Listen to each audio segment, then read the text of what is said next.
I want to thank you for the invitation to come to your university.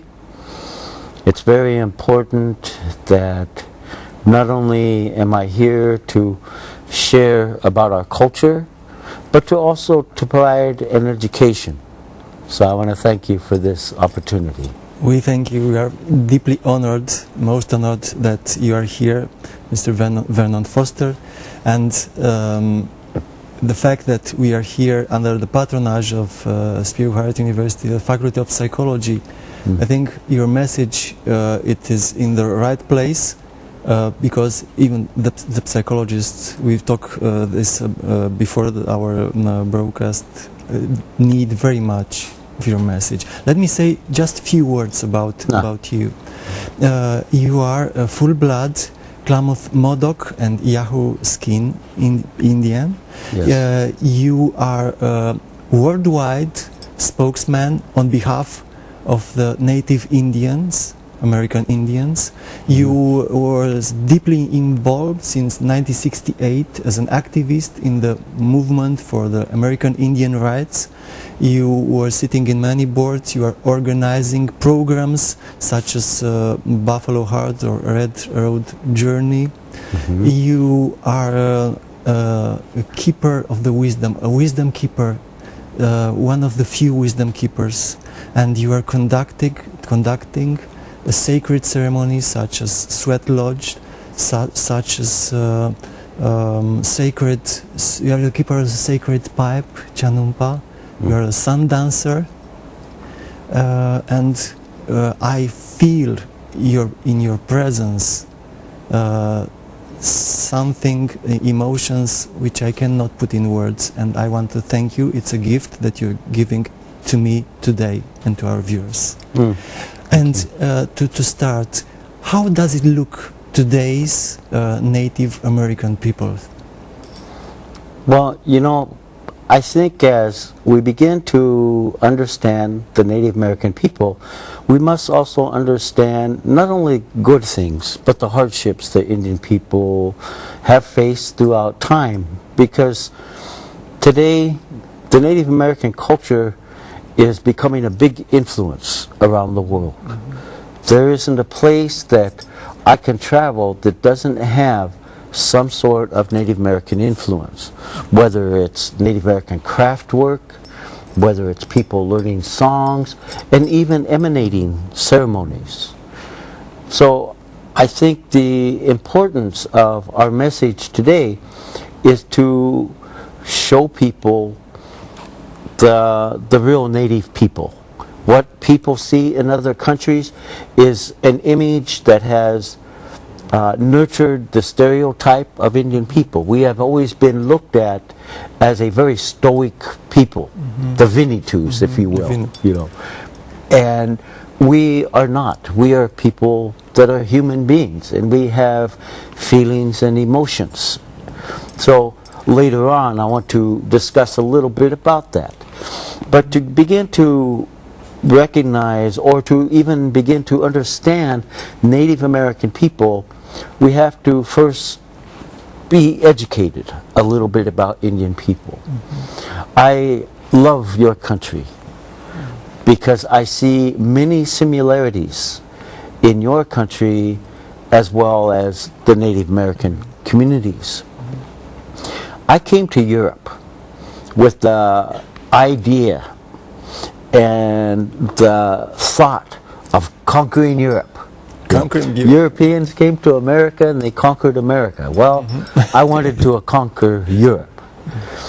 And as I started to travel throughout the European countries, I began to see that what we perceive as European people in the United States It was also the is cliché. not, yes, Uh-huh. is not what I am seeing in other countries. I see other countries having dances, having a culture. But in America, American people don't have that culture.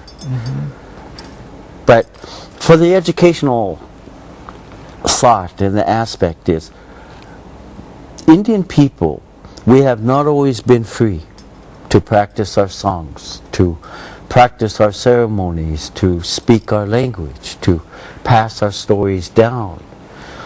And this was taken away from our Indian people. This law was heavily enforced. Men, even women, sometimes would go to prison for having an open ceremony or having an opening gathering. This law, unfortunately, did not change until 1977, just a few years ago.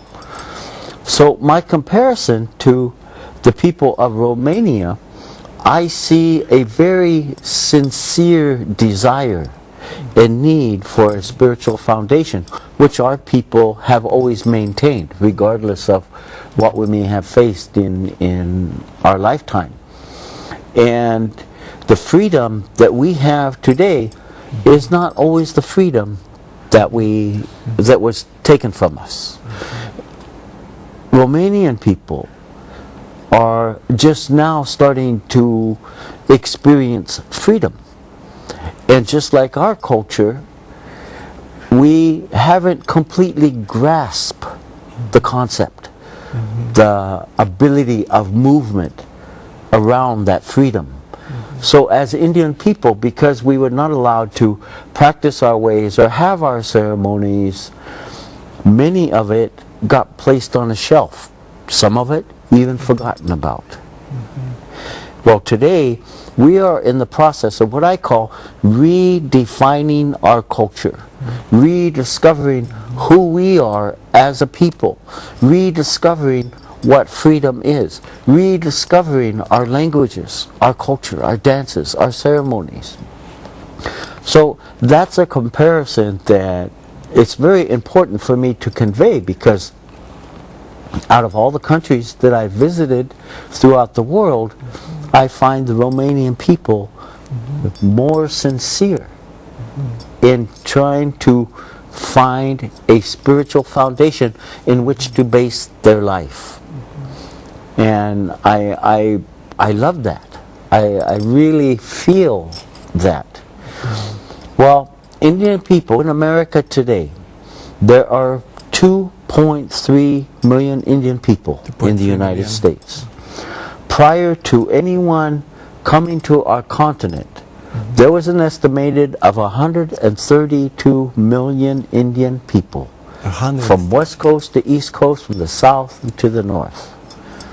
In the 1700s, our numbers went down from 132 million native people to 700,000 Native Americans.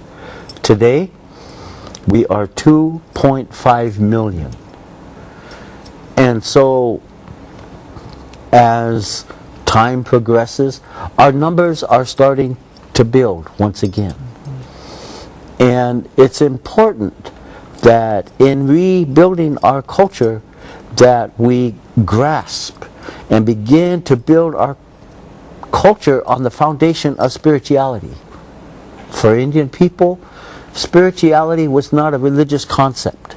People take spirituality and they begin to put labels on it, if you will, and dogma. Our culture was not a dogma. Our spirituality was a way of life. It was a natural way of life, and it was a habitual way of life. So our spirituality became a habit that became compatible to our way of life. So giving thanks for the water that we drink, giving thanks for all things that we have, was natural. We didn't separate our spirituality from the way we lived. So the message that I try to convey is that short message of the education. Even the term Indian, people believe that Columbus gave us that term Indian in 1492 when we found him on the shores of our continent. Well, the reality of it is, in 1492, India did not exist with the term India or West Indies. It was a continent known as Hindustan. We were referred to as a people that were in Dios, Spanish, with God.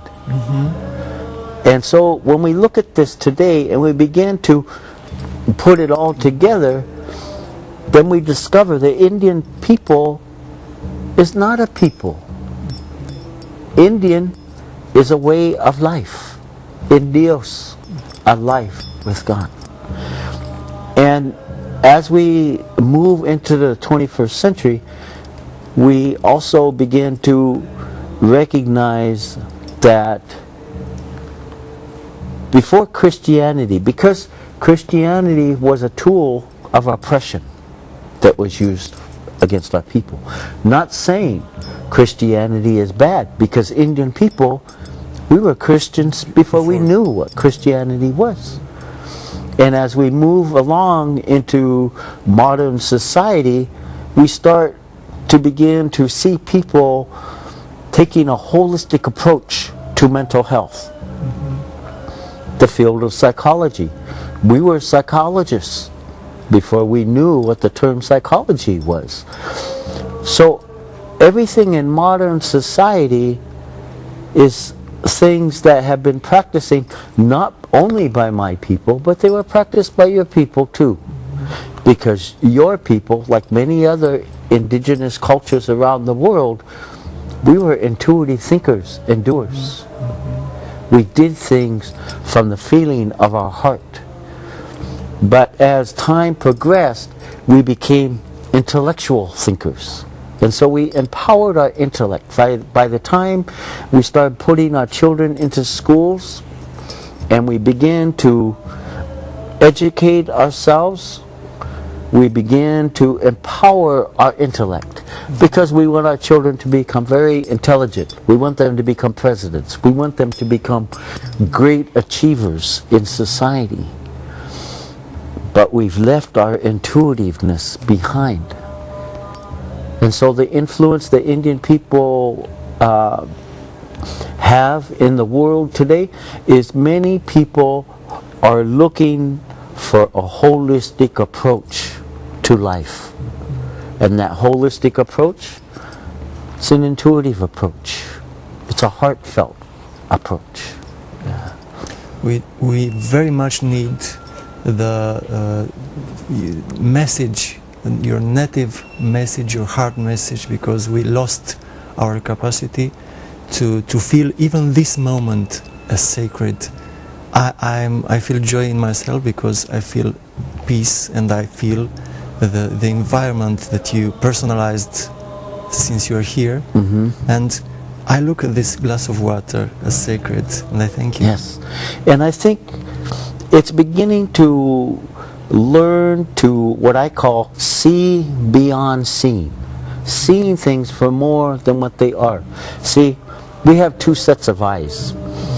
And I always say the only reason the Creator gave me eyes was so that I wouldn't bump into things or fall down the stairs. And you begin to see with the eyes of the heart, then you're able to see beyond seeing. For an example, it's like this table. We look at it from the intellectual world, and you ask me, what do you see? And I will tell you, I see a table. That is my intellectual perception of what I see. But if I look at this table with my heart, then I see the tree that used to stand out there. It comes from the natural world. We never lose that connection. No matter what it has become, we do not lose that connection. And that's even goes for us human beings. No matter what we become, we can't lose the connection of who we are or what we are. We are part of that creation. We are like that tree. Perhaps someday, maybe somebody's going to make a coffee table out of us. Beautiful images and metaphors. So we have to reconnect. Yes, yes. And reconnecting means to accept. See, that's the hardest thing for man today, is to accept.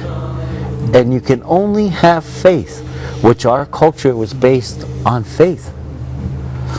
You can only have faith through acceptance.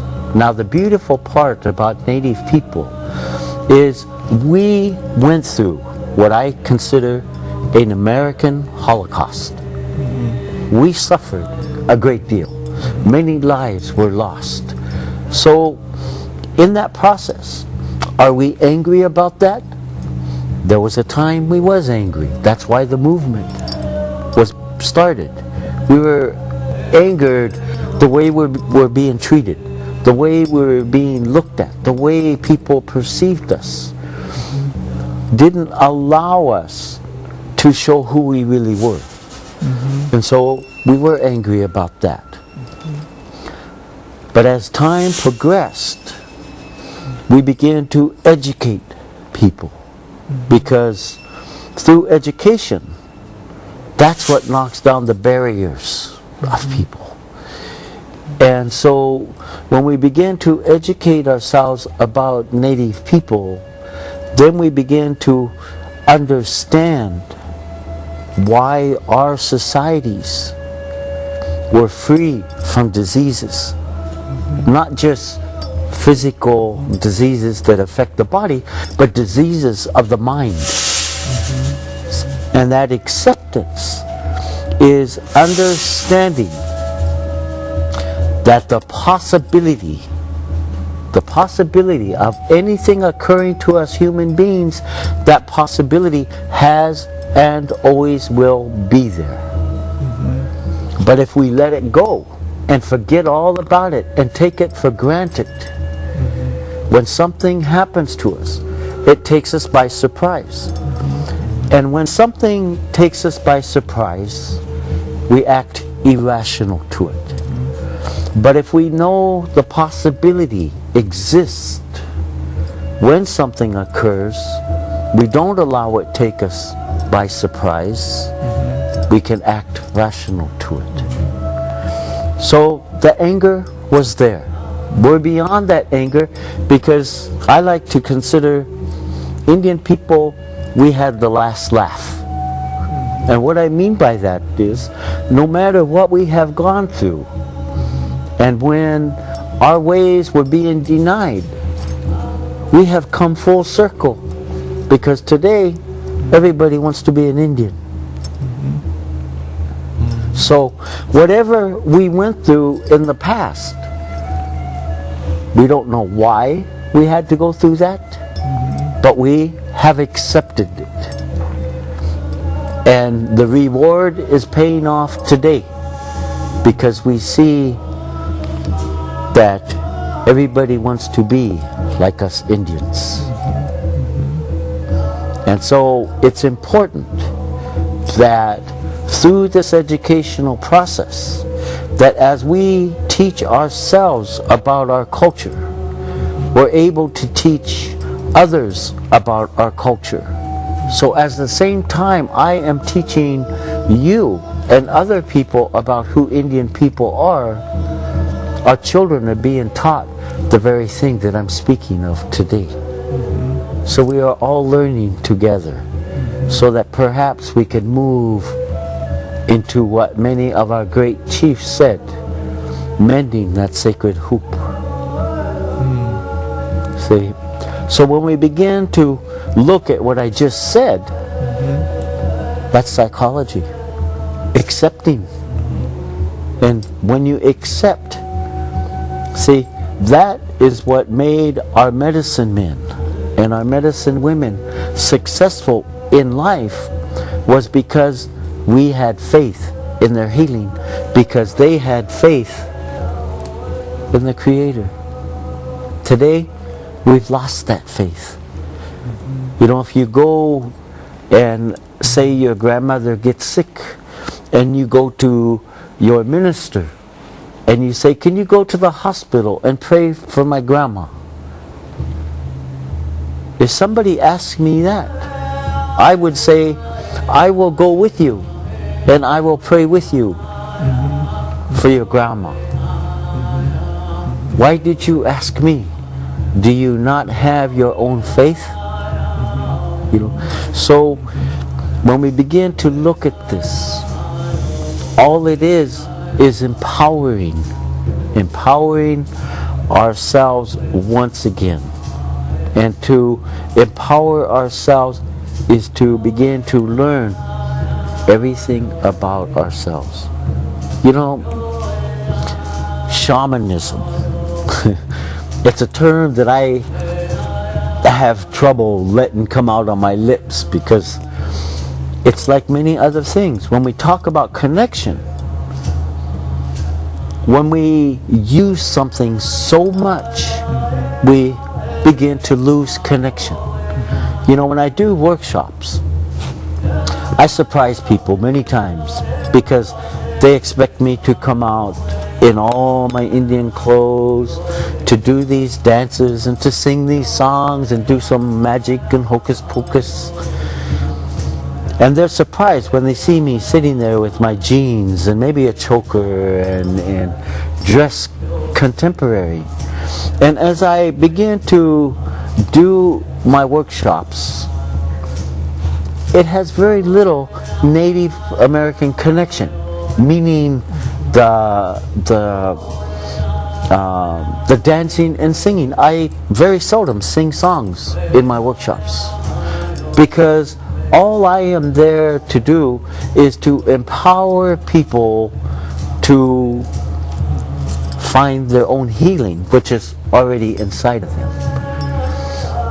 You know, it's like one time I was invited to New York to a drumming circle.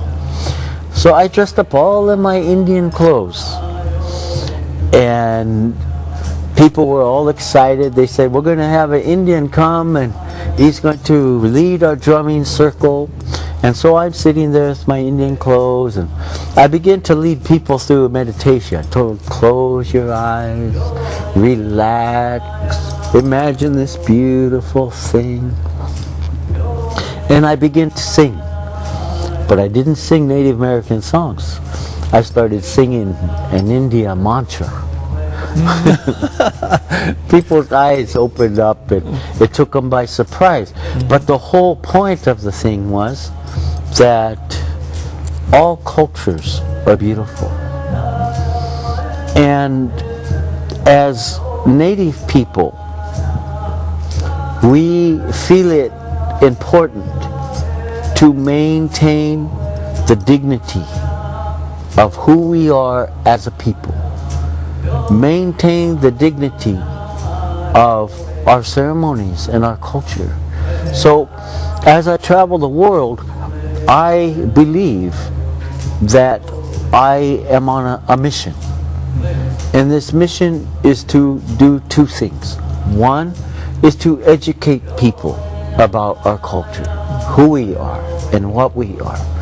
The other one is to teach spirituality, not in the sense of New Age philosophy or concept, but to help maintain the dignity of our ceremonies, because people are losing connection. And as I see people emanating our culture, I see them mixing spirituality in many different forms. Many people learn a little bit about the Native American culture, so they put that in the bowl. And then they learn mantras, and they put that in the bowl. They learn Buddhism, they put that in the bowl. Many people are learning about ayahuasca, so they put that in the bowl. peyote, and they're mixing all these medicines. To me, all these medicines, they're like a beautiful color of paint. So each one comes with its own color. And when you add all those colors together, you're only going to get one color. That's dark, that's black, that's sickness. So as I travel around the world, I do not hold back to accommodate anybody's concept. I don't hold back from the teachings that need to be taught. People need to hear the devastation of what Indian people went through, because it was only through that devastation that we have survived through our spirituality. So we take it very important. And as we see that loss of connection, you know, an exercise that you can do, anybody can do, say your name out loud 50 times and begin to say your name. You begin to lose connection. It doesn't sound like your name anymore. It sounds like you're making just a sound. That's how quickly we can lose connection. And we lose connection through using things so much. See, the Indian people believe, be careful what you say, because words have power. But also, be careful how you say it, because you can hurt somebody or you can heal somebody with your words. Take it a step further. Be careful what you think, because there's power in thought. And so these are the teachings that are so important. These are the teachings that led our people. We have a value system. We have a Native American value system. And in that value system, first of all, is sharing. That's what got us in trouble with Columbus. We shared too much. But sharing is one of our values. Humility. To be able to face humility. A warrior, people perceive a warrior, the Vinny 2 concept. The stoic Indian.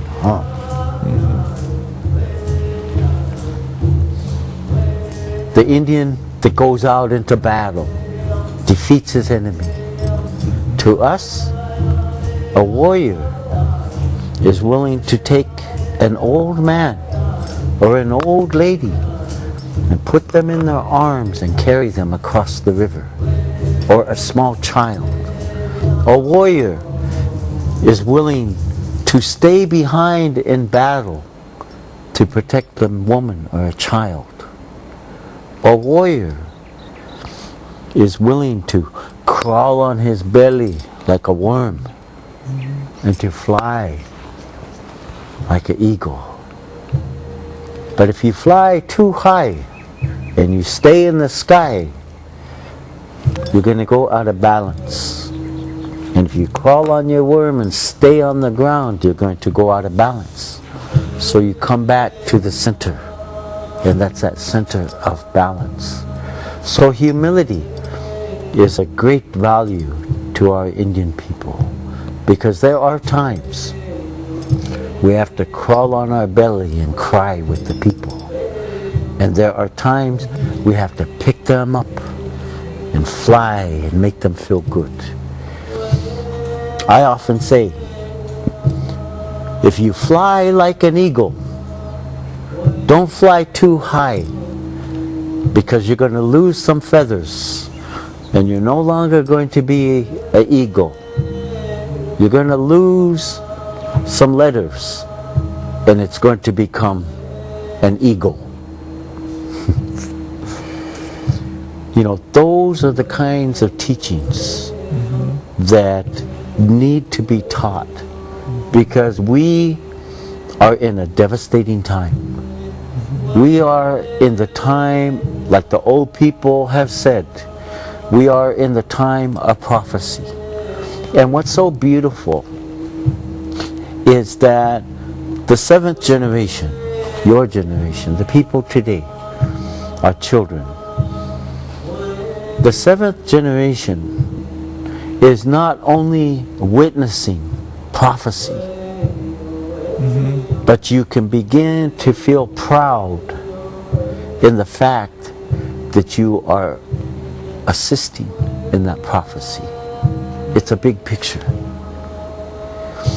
And in this time of change, we have the opportunity to do life all over again, but do it in a different way. And many people like yourself and like others that are practicing their spirituality, they begin the healing process because it begins within ourselves. The earth, it's going to take care of itself. It has for millions and millions of years. But we haven't taken care of ourselves. When we start to take care of ourselves again, then we can begin to take care of the earth. Because taking care of ourselves means to reawaken our consciousness. Yeah, I spoke a lot. I was wondering, what can be done, the first thing to be done to begin to reconnect with ourselves? First of all, not to deny ourselves. Not to deny that we are a human being. Not to deny our emotions and our feelings, because they are a part of us. If we were not meant to have feelings, we wouldn't have these little cry thingies in our eyes to make us cry. We wouldn't weep when our loved ones were placed in the ground. We were meant to have feelings and emotions. See, feelings and emotions, they come from the natural world. And many times when we have feelings and emotions and we cross them over into our world, the intellectual world, we change them. Many people go through life trying to push away their feelings, trying to separate themselves from their feelings. And when you do that, you begin to make enemies. Enemies of fear. You make enemies of depression. You make an enemy out of sadness. Because we try to push something away from us that is attached to us. I always tell people, don't make enemies of your feelings, but make friends, make allies with your feelings. Because like everything else we see, it works in balance.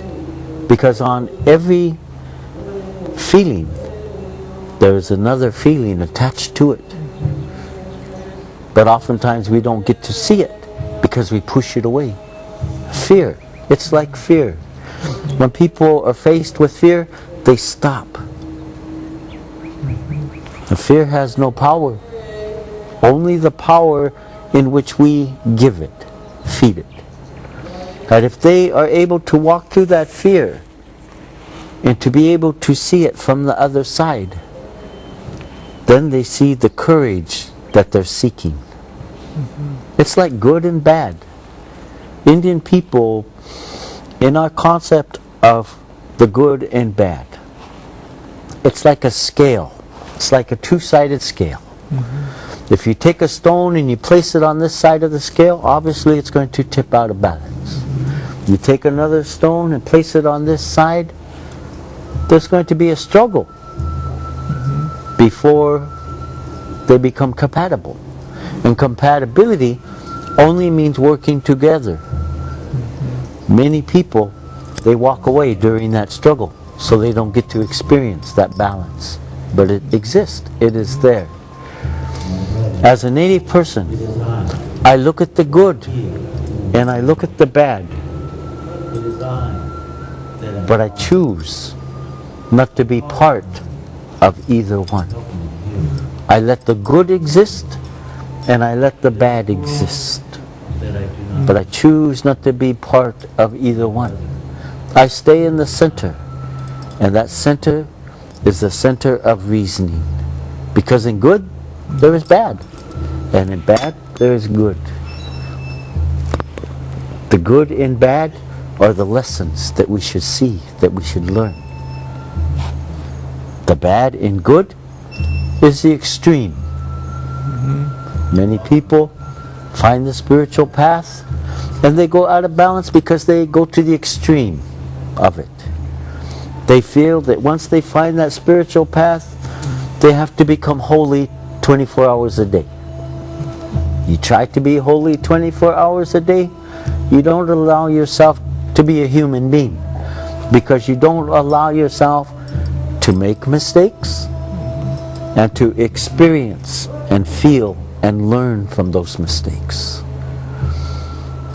If you're walking across the field and you slip and you fall down, many people will say, I was thinking bad things. Or they will say, the Creator is trying to teach me a lesson. And I say, you just wasn't watching where you were going. You stumbled and you fell. There is no lesson in that.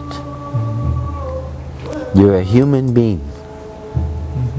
And so begin to understand our feelings and emotions. To get back to your question, one must learn everything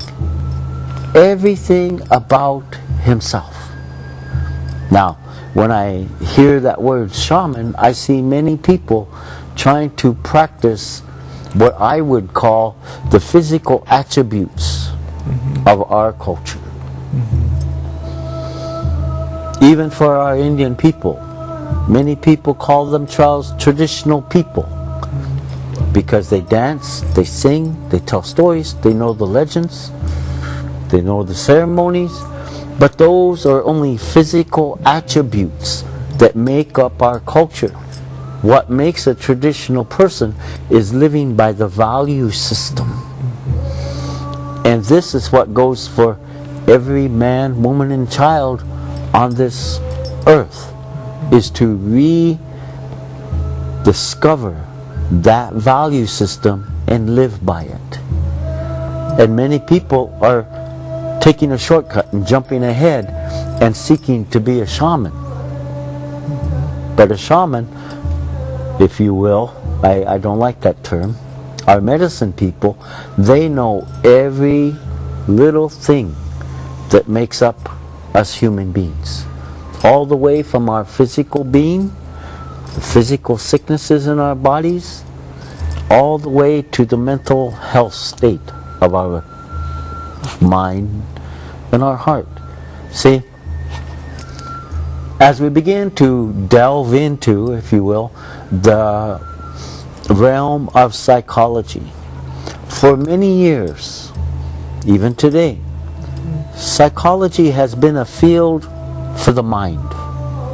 Started when Freud started talking about dreams and dream concepts, and we moved the field of psychology into becoming a mind-filled concept. Whereas today, psychologists are beginning to accept a holistic approach to the mental health of human beings. And accepting that holistic approach only means that they're moving away from being mind-filled therapists to becoming heartfelt therapists. Because the heart is where our actions begin from. And we don't act with our heart. The actions, the thoughts, it comes from the heart. But our perception comes from the mind. See, It goes back to acceptance, when we're talking about acceptance. To accept whatever happens, no matter how big or how small of an event that happens to us human beings, the possibility of it happening has and always will be there. Acceptance within ourselves. To accept. I have a very humorous personality. To accept that I'm not humorous all the time. I get very angry. To accept, I get depressed and I want to cry and I don't know why. But that is me.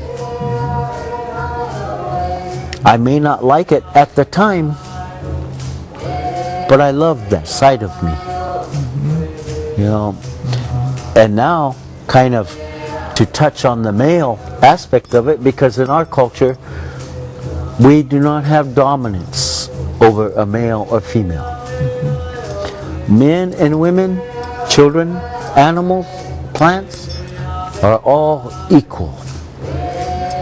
So the term domination does not exist in our culture. Everybody had their role in life and it was recognized and it was accepted. The woman, she's the backbone of our cultures. She's the backbone of our leaderships. Even the presidents.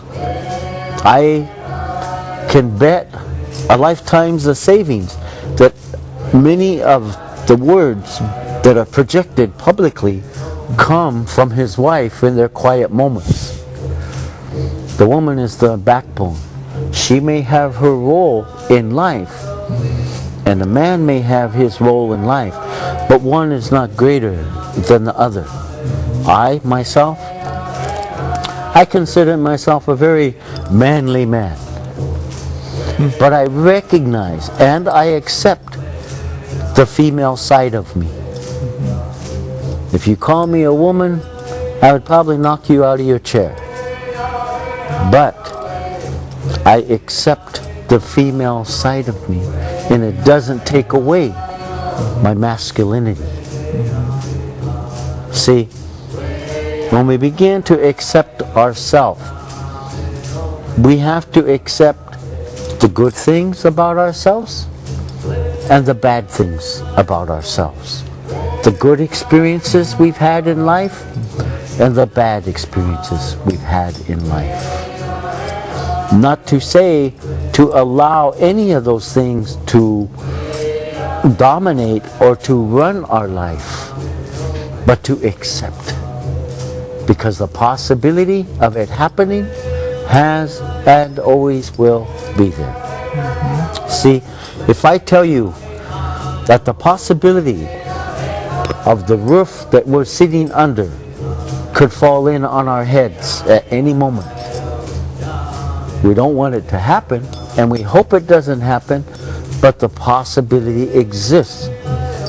And now that you know that, if we begin to hear the roof crack, we can act accordingly. Then we can tell the cameraman, just go to the door. We can tell the people in the studio, go to the door and let's go. But if we forget about it, and it starts to happen, we begin to panic. First thing we think of, do we save the equipment? What do we do? What do we do? Do I grab my purse? Do we grab this? And we start to panic. Because we act irrational to it. So the concept behind Indian people is that acceptance. See, life, it's very simple, but we make it very complicated. Because if we do not have acceptance, then we have its bad brother of logic. And we look for the logical reasons. Why did this happen to me? Instead of accepting what happened to me. Because when we look for logic, we ask many questions. And when we ask those questions, sometimes we chip away what should be faith. I have to accept that I remain speechless listening to you, and I almost have no question. Your story, your life story, are the core of that psychology. The acceptance, the need of reconnection with our souls, the sacredness of all our moments. It is beautiful, Vernon, and I just want to listen to you. And I love that you used the term beautiful, because life is beautiful. And just like I end my circles, you know, I always tell people, out of all the songs, out of all the words, out of all the teachings that you hear from me, it's a lot. And what you remember, that's not important to me. But what is important is that you remember that you are a beautiful spirit. See, those are empowering words. And sometimes we need to have reminders. So if you forget you're a beautiful spirit, go home and write it on your bathroom mirror. You know, so you see that beautiful spirit looking at yourself. Yes, and you are mirroring me as a beautiful spirit, and I feel this. Thank Well, you. that's nice to hear. But I'm not always a beautiful spirit, because I'm a human being.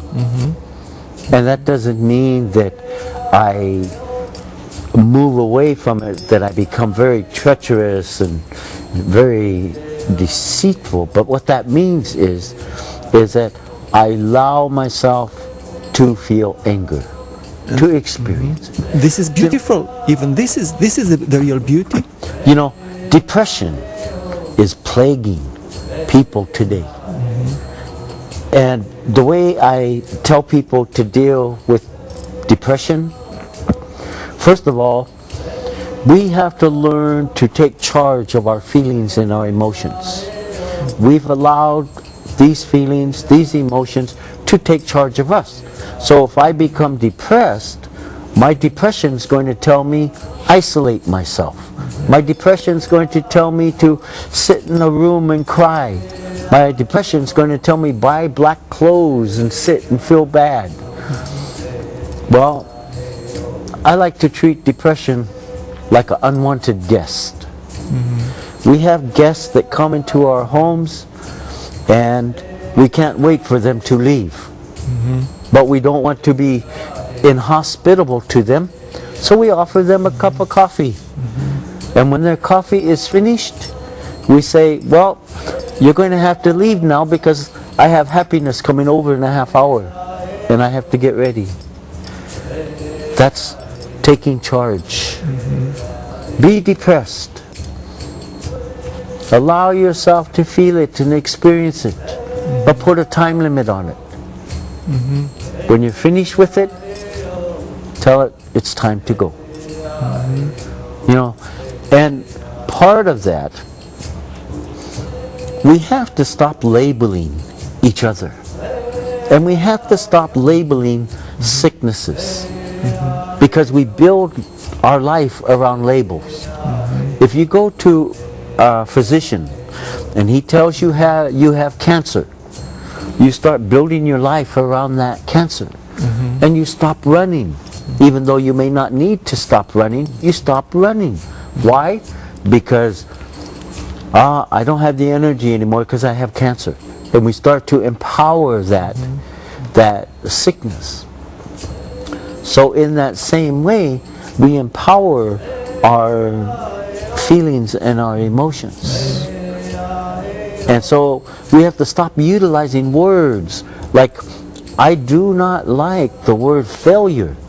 Many people come to me and they ask me, what can I do about accomplishments because I failed this? And I say, wait a minute, you did not fail.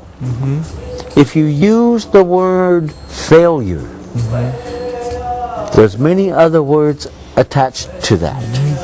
Not good enough, low self-esteem, not intelligent enough. And we have all these connections. So I say, you did not fail. It just wasn't your time. See, that leaves the door open to try again. Because if you call yourself a failure, then you put yourself in a mindset, I'm not going to do that again. And you push your way from it. Push yourself away from it. But if you say, it just wasn't my time, that leaves the door open to try it again without animosity. You know? It wasn't my time, and I see that about time we have only 5 minutes. Yes, it is our time. Yes. So I would like to ask you to finish in your way our 16 minutes, our show.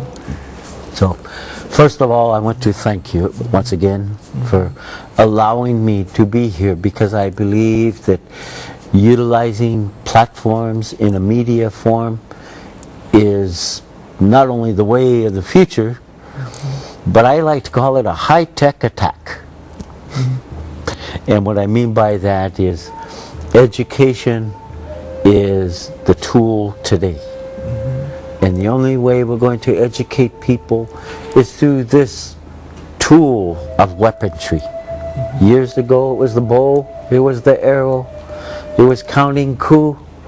Today our weapons is technology. So I want to thank you allowing me to go into battle on the spiritual field. I thank you. It was an honor for me and for our institution.